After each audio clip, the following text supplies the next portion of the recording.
Hi all, Dr. Fox here. Let's talk about the formed elements.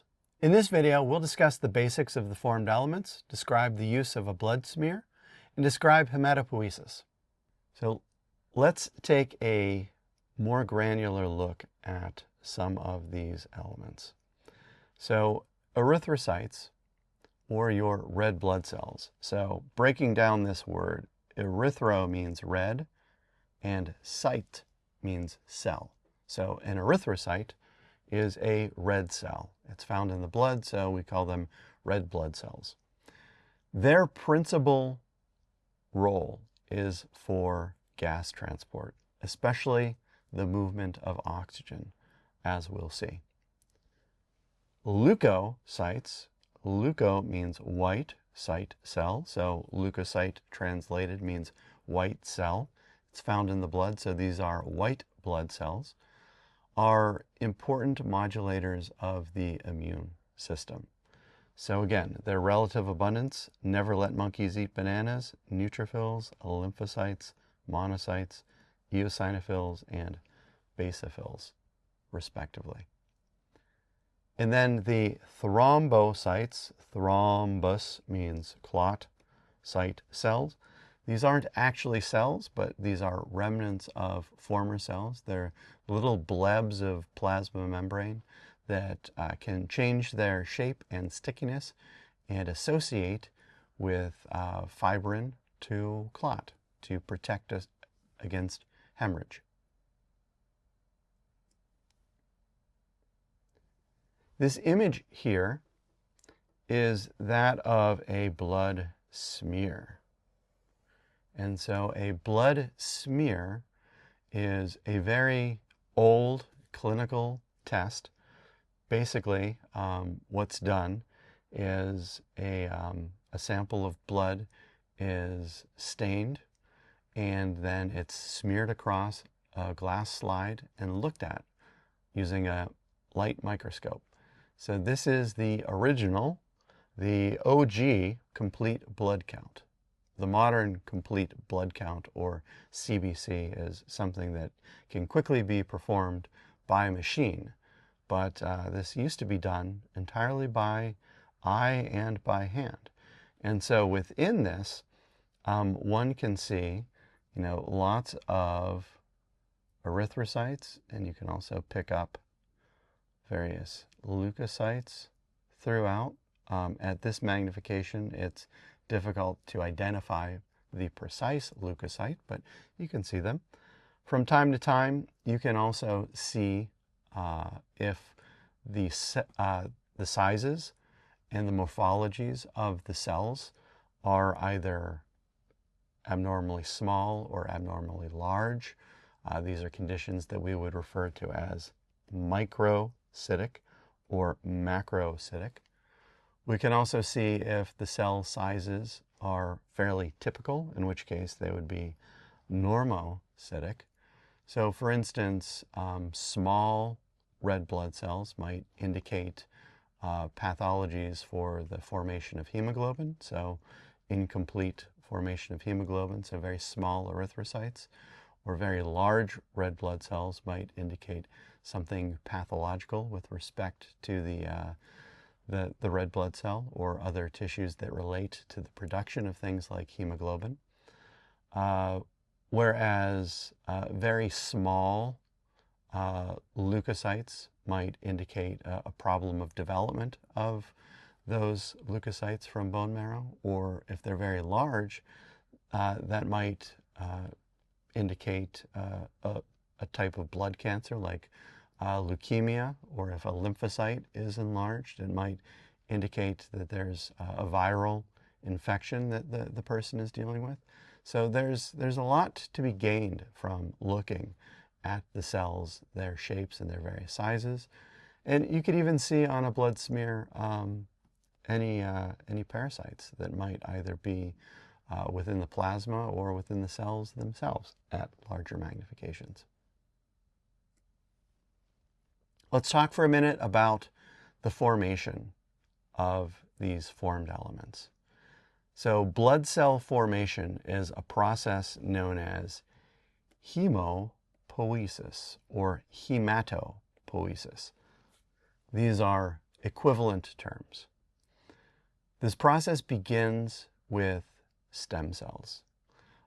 These stem cells are cells that are very generalized and capable of rates of cell division or mitosis to provide more of themselves, and then they can develop or become more specialized to become particular types of formed elements, as we'll see. Most of this begins in red bone marrow, at least in adults. That's why red bone marrow is oftentimes referred to as hematopoietic connective tissue, because it is the connective tissue from which hemopoiesis occurs. But there are other sources of hematopoietic stem cells, and these vary by age and stage of development. So let's take a look at this chart and illustration. What I like about this is that it shows both prenatal and postnatal hematopoiesis, and birth is indicated by this dotted line here, so we see a very clear division there. Looking at prenatal hematopoiesis, we can break this roughly down into trimesters. And so during the first trimester, the yolk sac dominates as a source of stem cells for hematopoiesis, but also the liver becomes increasingly more important. In the second trimester, both the liver and the spleen dominate, and we can see the rise of both bone marrow and lymph nodes as sources of hematopoietic stem cells. That takes us to the third trimester, where bone marrow dominates, and we can see the liver begins to fade and lymph nodes begin to rise in terms of their contribution to hematopoiesis. And this relationship between bone marrow and lymph nodes continues on, with the bone marrow being the predominant source of hematopoietic stem cells throughout the adult organism's life. So most of this is contained within the vertebral bodies as well as the bones of the pelvis, the spongy bone of the sternum, the bones of our thoracic cage or our ribs, as well as things like the femur, the tibia, and other bones as well. And we can see that there is still this rather constant level of stem cell activity coming from lymph nodes as well. Lymphocytes in particular are coming from here, as we'll see. So this process of hemopoiesis goes through a number of different stages for different cells. And some of these columns are a little more important than others, but let's kind of work through what we see from a generalized process. So we'll start here with the pluripotent stem cells. Pluripotent stem cells are the most generalized. They can become, in fact, different types of stem cells. And those two options are either myeloid stem cells or lymphoid stem cells. The myeloid stem cells are going to dominate from hematopoietic connective tissue. The lymphoid stem cells are going to dominate from lymph nodes, but they can also come from red bone marrow as well. So let's start with this myeloid stem cell and see what all it can create. So we see that there are various intermediates. So there are progenitor cells that come from these myeloid stem cells, precursor cells. For the time being, I don't want us to focus on these.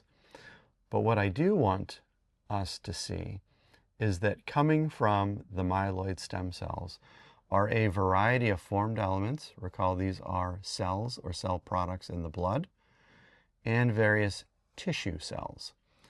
Tissue cells will move from the blood into various tissues like mucosa, lymph nodes, skin, the parenchyma of various organs, where they'll function. And so there's always going to be a give and take between these formed elements and the tissue cells. But coming from the myeloid stem cells, we have things like our erythrocytes, our thrombocytes, mast cells, which we'll talk about later, various granular leukocytes like basophils, neutrophils, eosinophils. We also have an agranular leukocyte known as a monocyte, which is a circulating cell within the blood, but as it moves into the tissue, it becomes something known as a macrophage, where it has functions within the tissues. So that's quite a lot from myeloid stem cells. It's actually the preponderance of formed elements are coming from those cells. The lymphoid stem cells are more limited in nature and they're more specialized, as we'll see. So lymphoid stem cells are going to include T cells or T lymphocytes. So T helper cells, cytotoxic T cells, T suppressor cells, etc. So these are all involved in specific immune responses.